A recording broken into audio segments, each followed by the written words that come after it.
नमस्कार दोस्तों, स्वागत है आपका हमारे चैनल संदीप टेक्नो स्टडी में।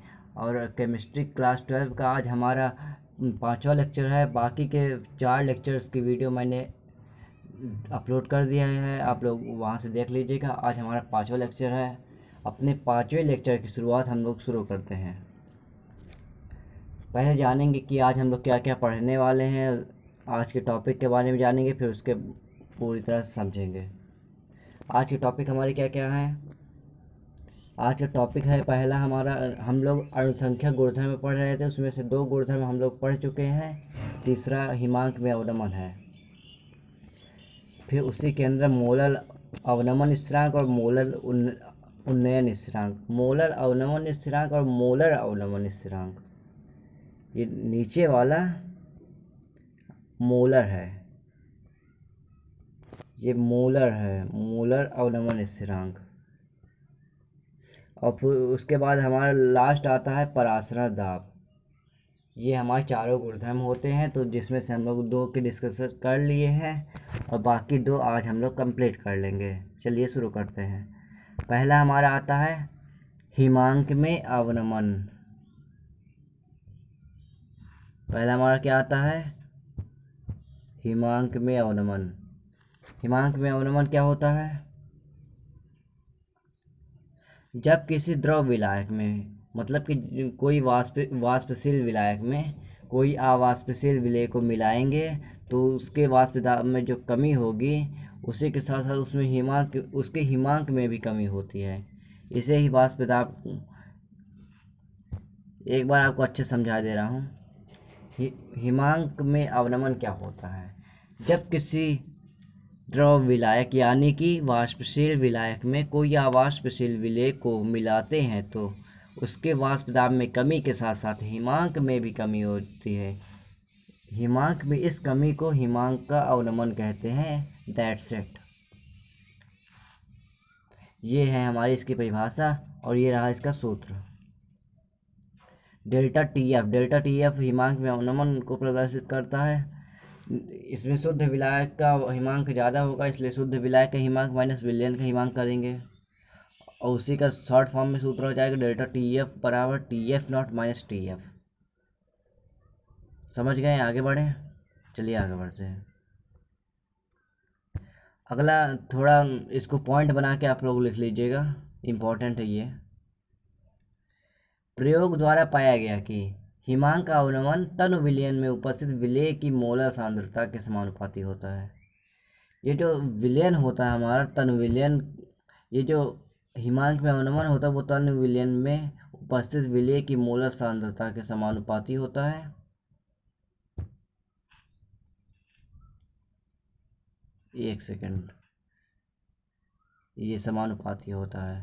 फिर उसके बाद इसका ये सूत्र निकल रहा है डेल्टा टी एफ बराबर के एफ इंटू एम। के एफ क्या है हमारा? मोलर अवनमन स्थिरांक है। के एफ क्या है? मोलर अवनमन स्थिरांक, मोलर अवनमन स्थिरांक। और इसी को थोड़ा सिंप्लीफाई करके लिखा गया है डेल्टा टी एफ बराबर के F into W B upon of M B into W A. क्यों लिखा गया है? क्योंकि स्मॉल एम किसका सूत्र है? मोललता, मोललता। तो उसी को तोड़कर इस टाइप से लिखा गया है। नीचे भी वही को ग्राम में लेना था, इसलिए 1000 ग्राम लिया गया। चलिए आगे हम लोग समझते हैं कि मोलर अवनमन स्थिरांक होता क्या है। मोलर अवनमन स्थिरांक क्या होता है? बताइए, मोलर अवनमन स्थिरांक क्या होता है?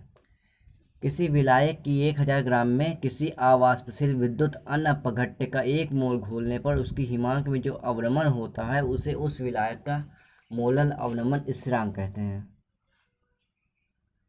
क्या कहा गया? विलायक लेना है, कितना लेना है? 1000 ग्राम, मतलब कि 1 किलोग्राम, और उसमें अवाष्पशील विलेय मिलाना है। और कैसा विलेय मिलाना है? विद्युत अन अपघट्य का 1 मोल। और तब जो उसके हिमांक में कमी होगी या अवनमन होगा उसे ही उस विलायक का मोलर अवनमन स्थिरांक कहते हैं। इसका बहुत अच्छा सा फॉर्मूला है, आप लोग इसे देख लीजिए, इसको याद कर लीजिएगा आप लोग।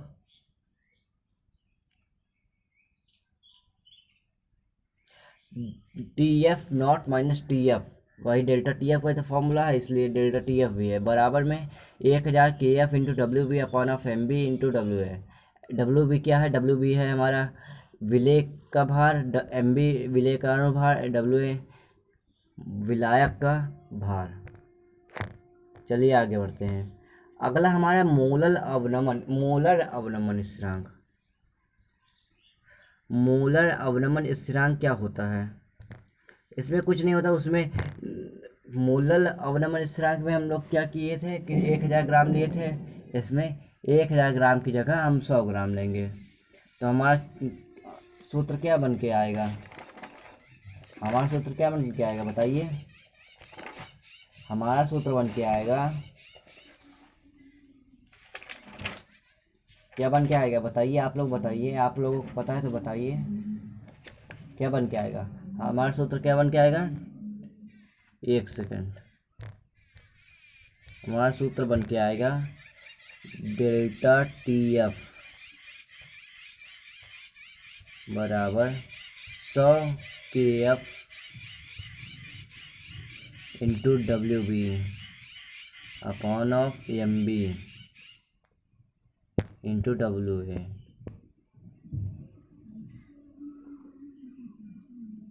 ये रहा इसका सूत्र। समझ गए आप लोग? आगे बढ़े, चलिए आगे बढ़ते। लास्ट हेडिंग आज की हमारी आती है, क्या है लास्ट हेडिंग? परासरण दाब। परासरण दाब क्या होता है? उससे पहले परासरण दाब हमारा क्या है? चौथा गुणधर्म है। उससे पहले हम लोग जान लेते परासरण क्या होता है। परासरण क्या होता है? विलायक का अपनी कम सांद्रता वाले विलयन से अधिक सांद्रता वाले विलयन में अर्ध पारगम्य झिल्ली के द्वारा होकर जाने की प्रक्रिया ही परासरण कहलाती है। अब हम एक नया शब्द हमको देखने को मिला, अर्ध पारगम्य झिल्ली। ये क्या होता है? मैं आपको बता दूं, ये अर्ध पारगम्य झिल्ली जो होती है, इससे केवल विलायक के कण गुजर सकते हैं, विलेय के नहीं। ठीक है, ठीक। आगे बढ़ें, चलिए बढ़ते हैं। अब जो हम लोगों ने पढ़ा अभी परासरण, उसी के क्रिया को अगर हम रोकना चाहें, वो भी बाह्य दाब लगाकर, तो वही हमारा क्या हो जाएगा? परासरण दाब। उम्मीद है आपको समझ में भी आ गया होगा और आपको क्लियर भी हो गया होगा। अगर आपको वीडियो पसंद आई हो तो वीडियो को लाइक करें, कोई भी डाउट हो तो कमेंट करें। धन्यवाद।